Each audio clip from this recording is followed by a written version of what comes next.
Hey, welcome to the One Piece at a Time Distilling Institute with your host, the alchemist of Indiana's Black Forest, Alan Bishop. Hey, this channel is all about home distilling and legal distilling. If you've got questions, reach out to us in the comments below, social media, or via bishopshomegrown@gmail.com. And don't forget to check out thealchemistcabinet.com. Hey, another talking head video here for you from the One Piece at a Time Distilling Institute. Also reminding you to go check out thealchemistcabinet.com, where you can buy the brand new 2024 Distiller's Almanac, and you can also buy the Alchemist Cabinet Volume 1 and 2 books. Here to answer all your distillation questions, all you gotta do is reach out to me at bishopshomegrown@gmail.com, or in the YouTube comments, or send a message on social media, all that fun stuff. Be glad to get back to you. I'm always glad to help other distillers, whether they be home distillers or professional distillers, sort of advance their craft.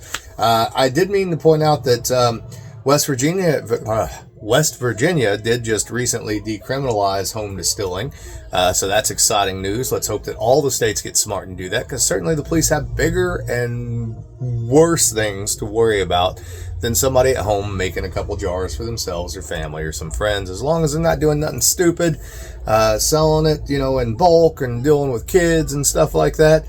What does the state really care? It is no more dangerous than letting you take a canister of gasoline home, or cook with propane, or deal with a turkey fryer, or any of the various other things that you could possibly blow yourself up with or hurt yourself with. Let's just face facts. There's a lot of great information out there. There's a lot of great resources out there, and there is some damn fine, safe equipment out there these days that have changed the game substantially. And the quicker lawmakers realize that, the quicker they can reap the benefits of different companies in their states actually selling this equipment and giving them a little different tax base. So that said, let's get into some questions here. So from my buddy Bob down in Costa Rica. Hi Alan, congrats on your career move. I appreciate that greatly. I can't wait to announce to you guys where I'm going and what I'm doing. I'll tell you what I'm doing. Whatever we please to do. The chains are off of Alan Bishop. Alan Bishop will not paint himself into a corner ever again, and as such, I will do all kinds of really cool spirits you can look forward to. So we're all behind you. My questions are related to distillation speed. I know that one can run a distillation too fast, but can one also run a distillation too slowly? With regards to both, what happens to the distillate? If one runs too fast, assuming the condenser is not overrun, and do any bad things happen if one runs too slowly? As you may know, the condenser on the football still, the Viva Lombardi still, does not usually run with the often touted drip drip spurt. It seems that unless one is running very slowly, it is always a continuous run on various diameters of the distillate stream. Great questions, Bob, and so give everybody some answers here. First of all, I don't know where this drip drip spurt thing came from, but it's bullshit. It's right up there with gotta go cold and slow.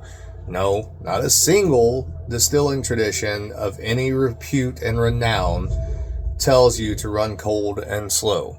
The obtention temperature of the alcohol should be between 68 and 71, 72 degrees Fahrenheit.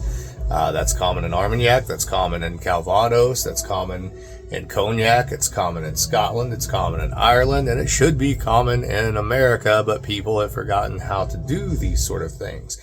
The only time I ever run drip drip on anything is if I'm running a Lebesgue condenser and trying to hold it 192 proof for tincturing alcohol or something of that nature, where I need absolute purity to be coming off of the still.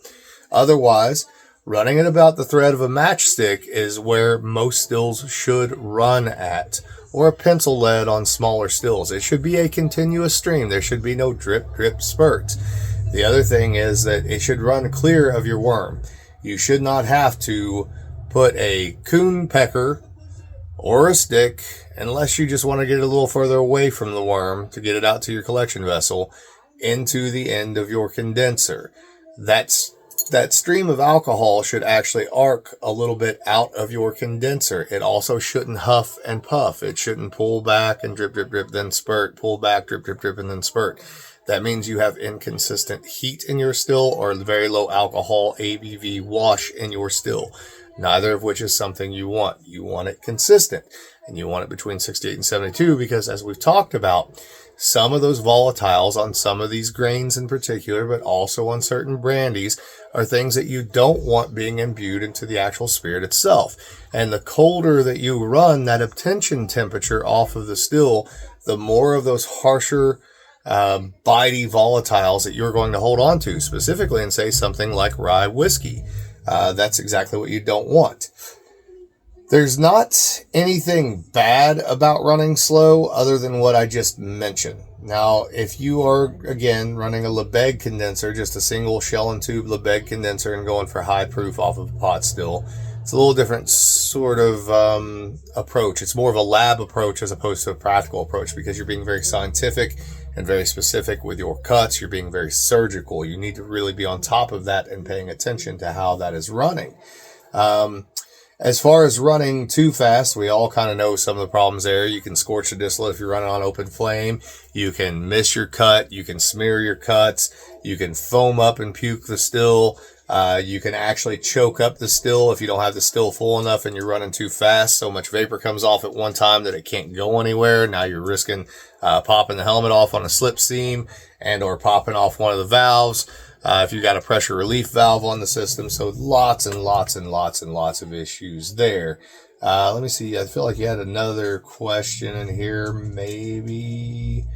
It looks like I actually kind of covered all of that. Again, the obtention temperature is what's important mostly. And then just watching that stream, right? If you were to go into any old-fashioned pot still open flame distillery that was ever run by anyone that was reputable and knew what they were doing in the 1800s, you would not see drip, drip, drip, drip, drip, drip, drip. That, I don't know where that came from or where it started, but it certainly was not someone who was schooled in the art of traditional distillation to any way, shape, or form. And certainly there were bad players throughout the 1800s in the United States because a lot of people got into it that had never done it before, didn't have the information, and didn't read good books on how to do these sort of things. So just bear that in mind. I'm sure that's going to make somebody mad and somebody will comment on it, and that's fine.